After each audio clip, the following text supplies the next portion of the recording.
మన రక్షకుడును ప్రభువును అయిన యేసుక్రీస్తు పరిశుద్ధ నామంలో మిమ్మల్నందరినీ కూడా ఈ మార్నింగ్ మెడిటేషన్కి ఉదయకాలం అందు ఆహ్వానం పలుకుచూ ఉన్నాను. దేవుని యొక్క మహాకృప చొప్పున సామెతల గ్రంథంలోని మొదటి భాగంలో వ్రాయబడి ఉన్న తండ్రి ఉపదేశంలో 10 ఉపదేశములను ధ్యానం చేశాము. అలాగే లేడీ విజ్డమ్ యొక్క సెకండ్ స్పీచ్ని మనం ప్రస్తుతం ధ్యానం చేస్తూ ఉన్నామన్న సంగతి మీకు అందరికీ కూడా తెలుసు. ఇప్పటి వరకు మీరు ఎవరైనా సరే ఈ ఛానల్కి సబ్స్క్రైబ్ చేసుకోకుండా ఉన్నట్లయితే ఈ ఉదయకాలం అందే మీరు సబ్స్క్రైబ్ చేసుకోవాల్సినదిగా, దేవుని యొక్క మాటలను వినడానికి మీకు ఎప్పుడు కూడా నోటిఫికేషన్స్ వచ్చే విధంగా బెల్ బటన్ని హిట్ చేయండి. అలాగే మీకు తెలిసిన వారికి దేవుని యొక్క మాటలను ఎవరైతే వినాలని ఆసక్తిగా ఉన్నారో వారికి కూడా ఈ ఛానల్ని షేర్ చేయవలసిందిగా మిమ్మల్ని కూడా ప్రభు నామంలో కోరుకుంటూ ఉన్నాం. ఈరోజు మనం లేడీ విజ్డమ్ సెకండ్ స్పీచ్లో అనగా ప్రావర్బ్స్ చాప్టర్ 8లో మన యొక్క ధ్యానాన్ని కొనసాగిస్తున్నాం కదా. 23వ వచనం నుంచి ధ్యానం చేయబోతున్నాం. ముందుగా ప్రార్థించుకుందాం. Let's pray before we start our meditation.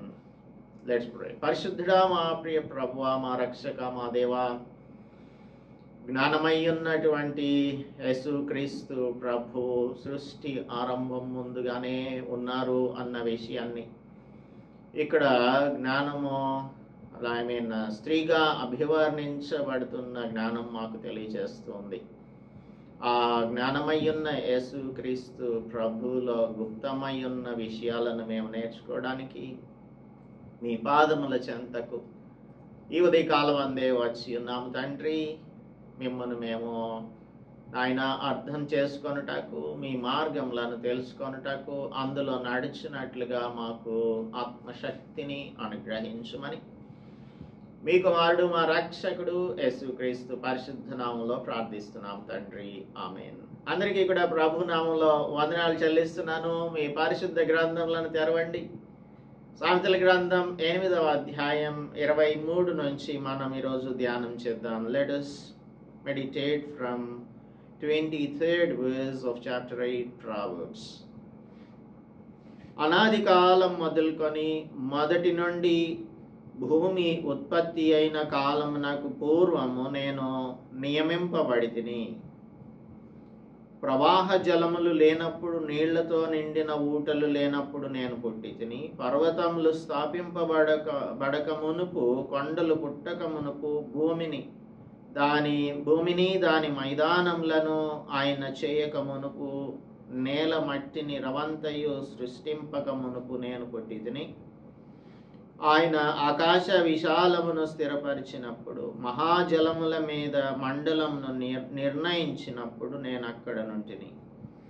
ఆయన పైన ఆకాశమును స్థిరపరిచినప్పుడు, జలధారలను ఆయన బిగించినప్పుడు, జలములు తమ సరిహద్దులు మేరకుండునట్లు ఆయన సముద్రమునకు పొలిమేరను ఏర్పరిచినప్పుడు, భూమి యొక్క పునాదులను నిర్ణయించినప్పుడు, నేను ఆయన యొద్ద ప్రధాన శిల్పినై అనుదినము సంతోషించుచు నిత్యము ఆయన సన్నిధిని ఆనందించుచు నుంటిని.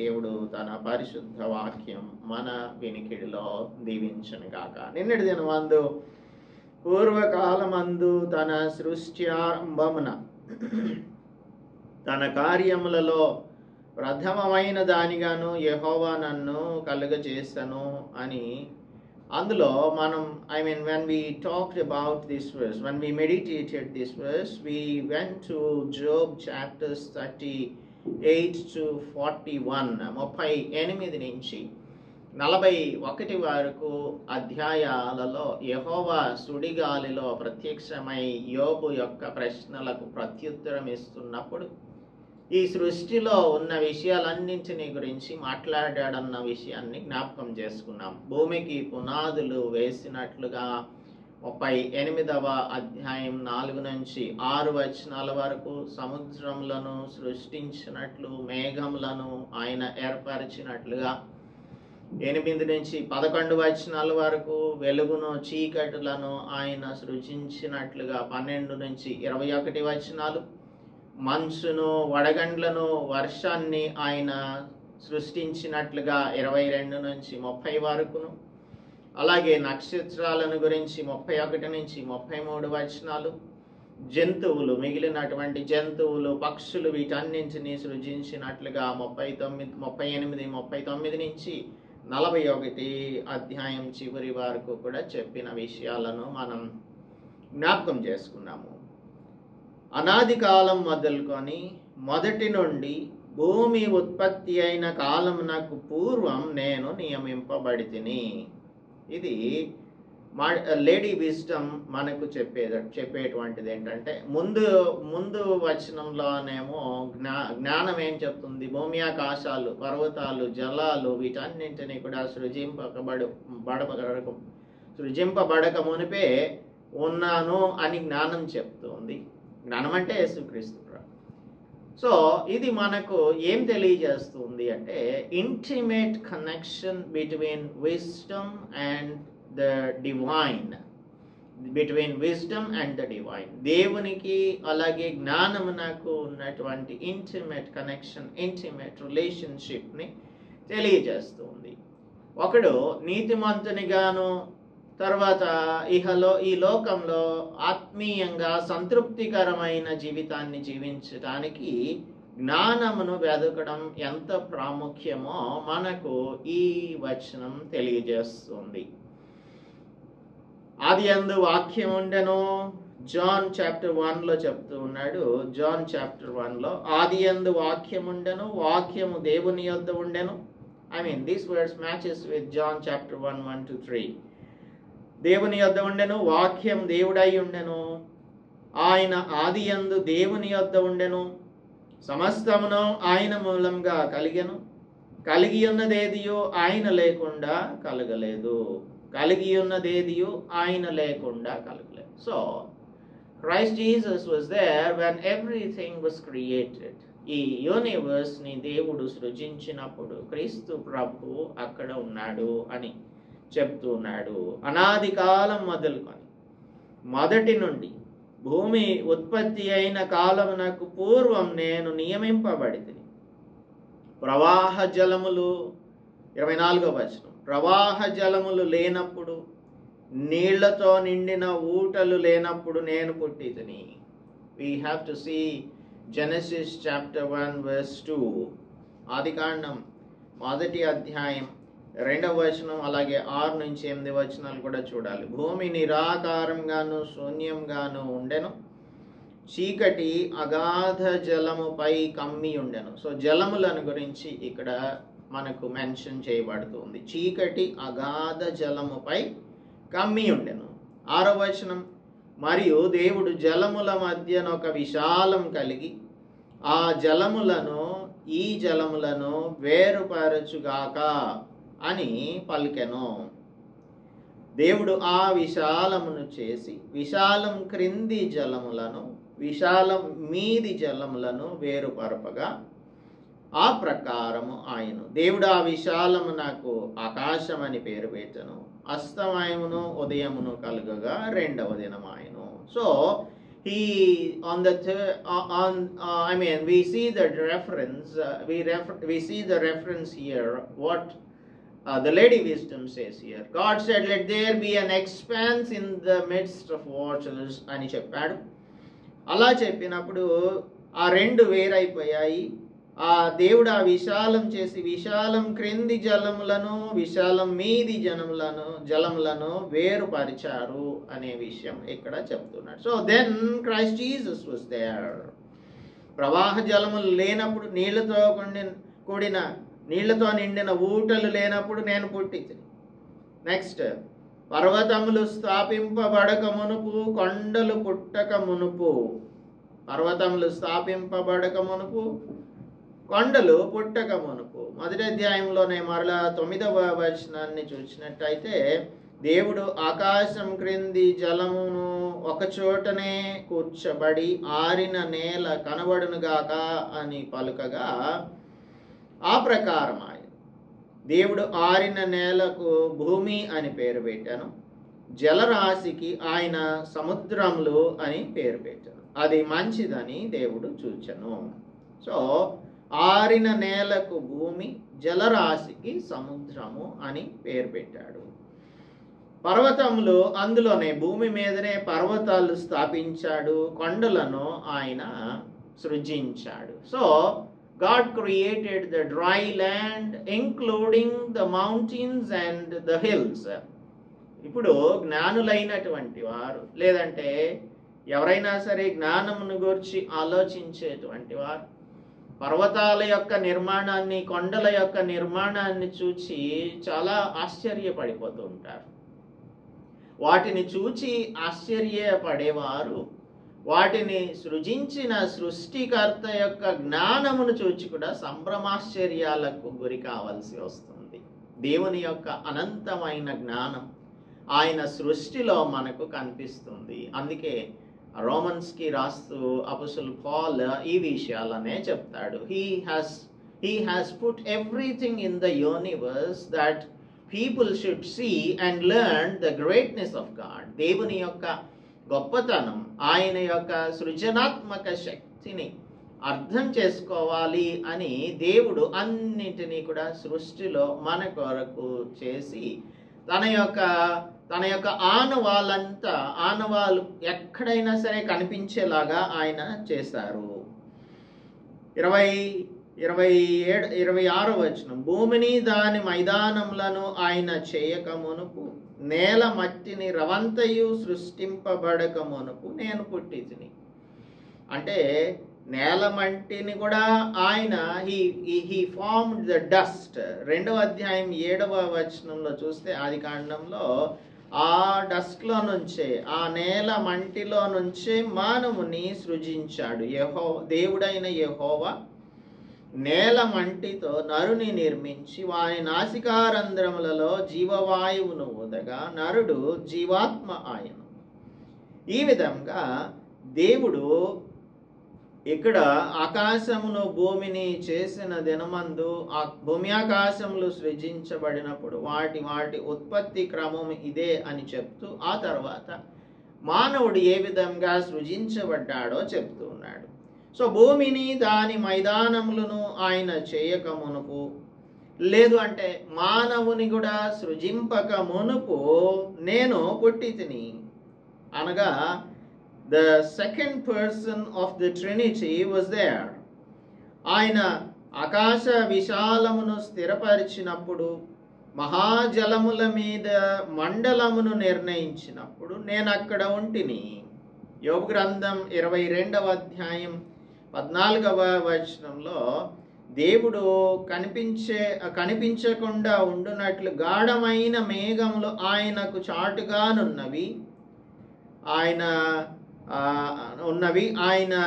ఆకాశములో ఆయన తిరుగుచున్నాడు అని రాయబడి ఉంది. గాఢమైన మేఘములు ఆయనకు చాటుగానున్నవి, ఆకాశములో ఆయన తిరుగుచున్నాడు అని చెప్తూ ఉన్నాడు. ఇక్కడ మనతో ఎలీఫస్ మాట్లాడుతూ ఆయన ఆకాశ విశాలమును స్థిరపరిచినప్పుడు, మహాజలముల మీద మండలమును నిర్ణయించినప్పుడు నేను అక్కడ ఉంటిని. మత్తయి సువార్త 16వ అధ్యాయంలో మొదటి 3 వచనాలను చూద్దాము. 16వ అధ్యాయం మొదటి 3 వచనాలు. యేసు ప్రభు దగ్గరకు పరిసయ్యులు సద్దూకయ్యులు వచ్చి ఆయనను శోధించడానికి ఆకాశం నుండి ఒక సూచక క్రియ తమ కోసం చూపించమని అడిగినప్పుడు ఆయన చెప్తున్నారు ఏంటంటే, సాయంకాలమున మీరు ఆకాశం ఎర్రగా ఉన్నది కనుక వర్షం కురియదనియు, ఉదయమున ఆకాశం ఎర్రగాను మబ్బుగాను ఉన్నది కనుక నేడు గాలివాన వచ్చుననియు చెప్పుదురు కదా. మీరు ఆకాశ వైఖరి వివేచింపనెరుగుదురు గాని ఈ కాలములను సూచనలను వివేచింపలేరు. అంటే when we look at the sky, we read about the sky and we say when it would rain and when it wouldn't rain. అయితే మనం దేవుడు సృజించినటువంటి వాటిలో ఉన్న విషయాలను గ్రహించగలుగుతున్నప్పుడు సృష్టికర్తను గురించి ఎందుకు మీరు తెలుసుకోలేకపోతున్నారు అనేది అక్కడ యేసు ప్రభువు చెప్తూ ఉన్నారు. So when we look at the sky, the creation of the Lord, we must understand the greatness of God. ఆయన జ్ఞానం ఎంత ఉన్నతమైన జ్ఞానమో అర్థం చేసుకోవాలి. 28వ వచనము, ఆయన పైన ఆకాశమును స్థిరపరిచినప్పుడు, జలధారలను ఆయన బిగించినప్పుడు, జలములు తమ సరిహద్దులను మీరకుండునట్లు ఆయన సముద్రమునకు పొలిమేరను ఏర్పరిచినప్పుడు, భూమి యొక్క పునాదులు నిర్ణయించినప్పుడు అని అంటున్నాడు. జలములు తన సరిహద్దులను మీరకుండునట్లుగా జలధారలను ఆయన బిగించినప్పుడు. జాన్ చాప్టర్ 1:3లో మనం చెప్పాం, అన్నింటికంటే పూర్వం ఆయన ఉన్నాడన్న సంగతి. కొలసీలకు రాసిన పత్రిక 1వ అధ్యాయం 17వ వచనం చూద్దాము. 1st chapter verse 17 of Colossians. కొలసీలకు రాసిన పత్రిక 1వ అధ్యాయం 17వ వచనం. ఆయన అన్నిటికంటే ముందుగా ఉన్నవాడు, ఆయనే సమస్తమునకు ఆధారభూతుడు.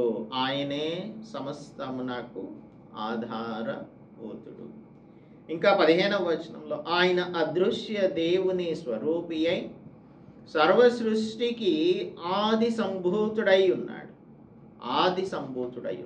కాబట్టి ఆయనకు తెలియనిది ఏది కూడా లేదు. ఎలయనగా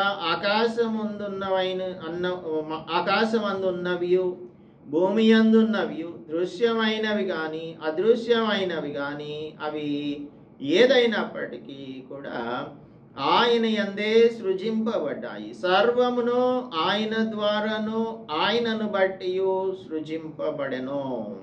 ఆయనే సమస్తమునకు ఆధారభూతుడు అని పాల్ కొలెషన్స్కి రాస్తూ చెప్తూ ఉన్నాడు.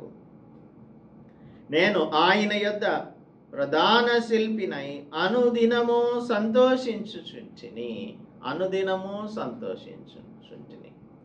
ఇప్పుడు అథియిస్ట్స్ అయితే they deny the existence of God.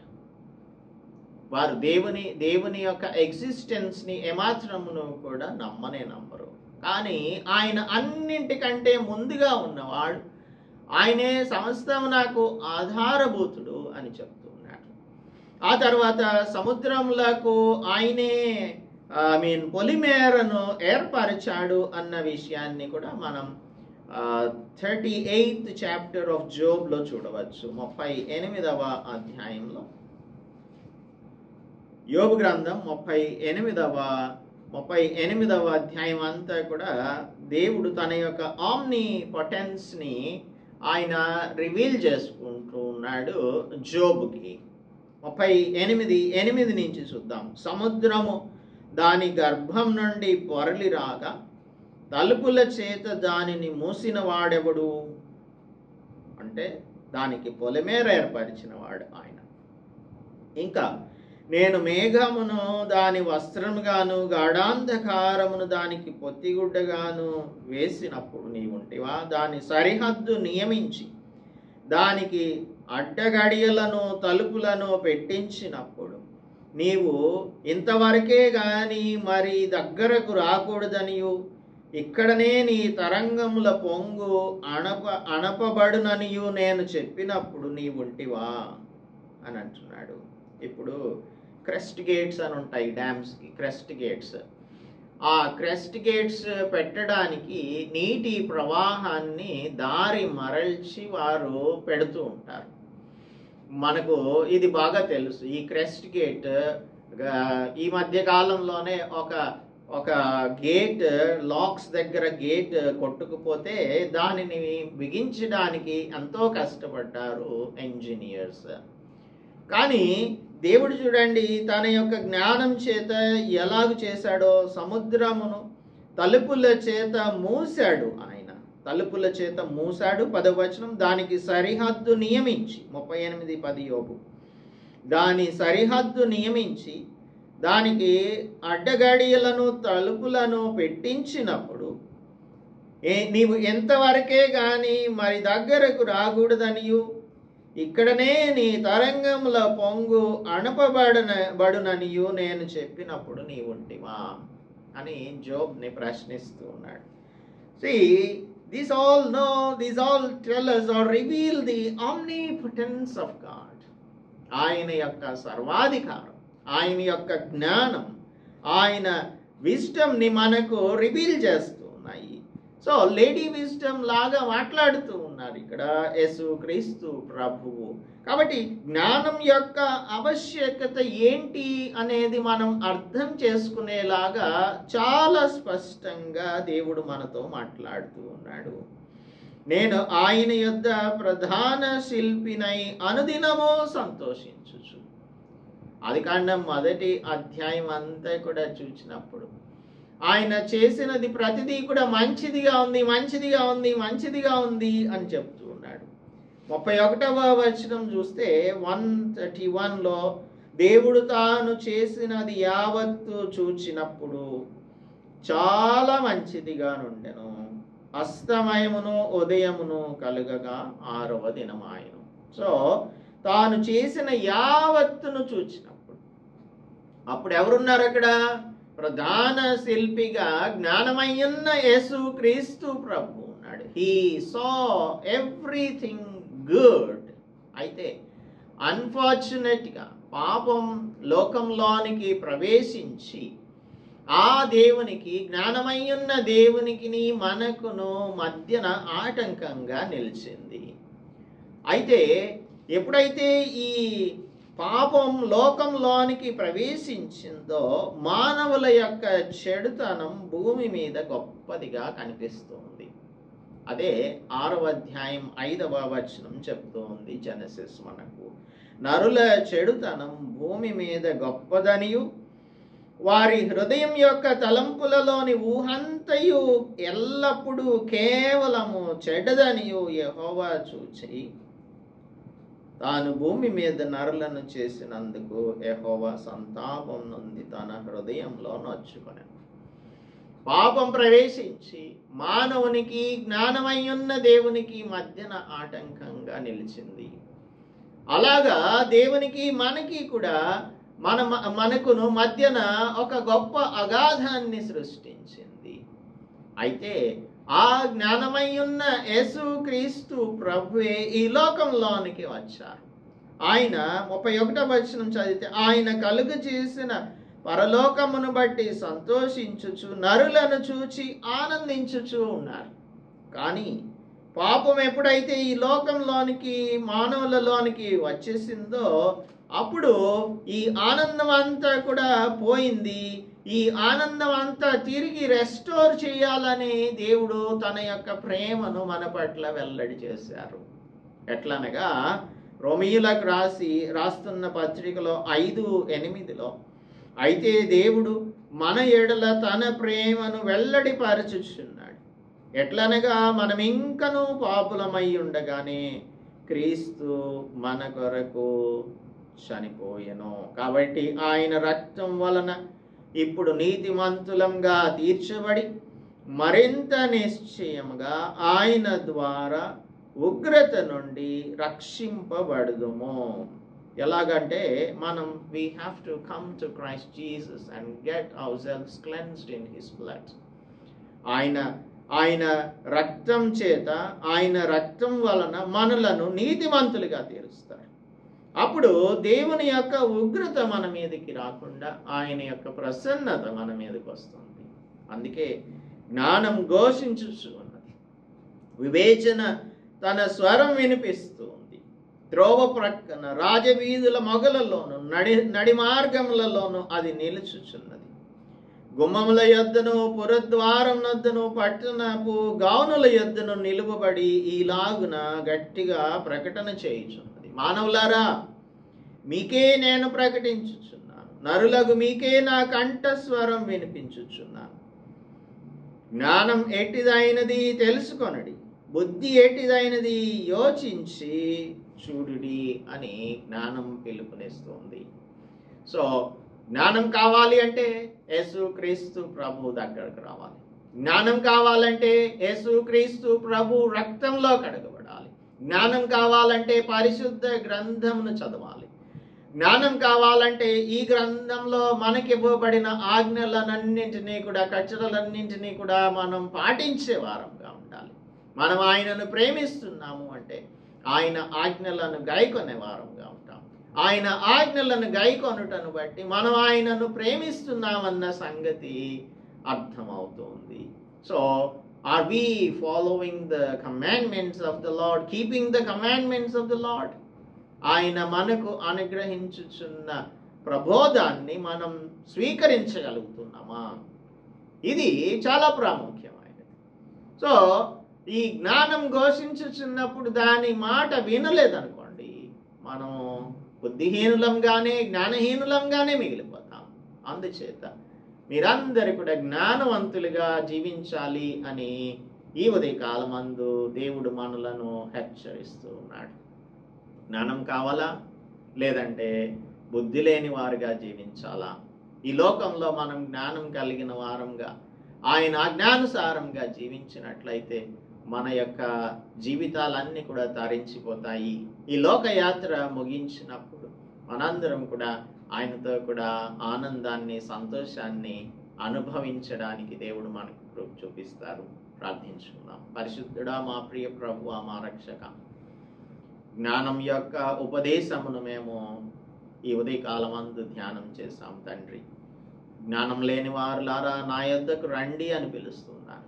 యేసు ప్రభుకు కూడా ఆయన మత్తయి సువార్తలో ప్రయాసపడి భారం మోయిచున్న సమస్తమైన వారులారా నా యొద్దకు రండి, నేను మీకు విశ్రాంతిని కలుగజేస్తాను అని అంటున్నారు. దేవా, మీ ప్రేమను మా ఎడల ఏ విధంగా వెల్లడిపరిచావంటే, మేము ఇంకా పాపులంగా ఉంటుండగానే క్రీస్తు ప్రభు మా కొరకు సిలువలో మరణించారు.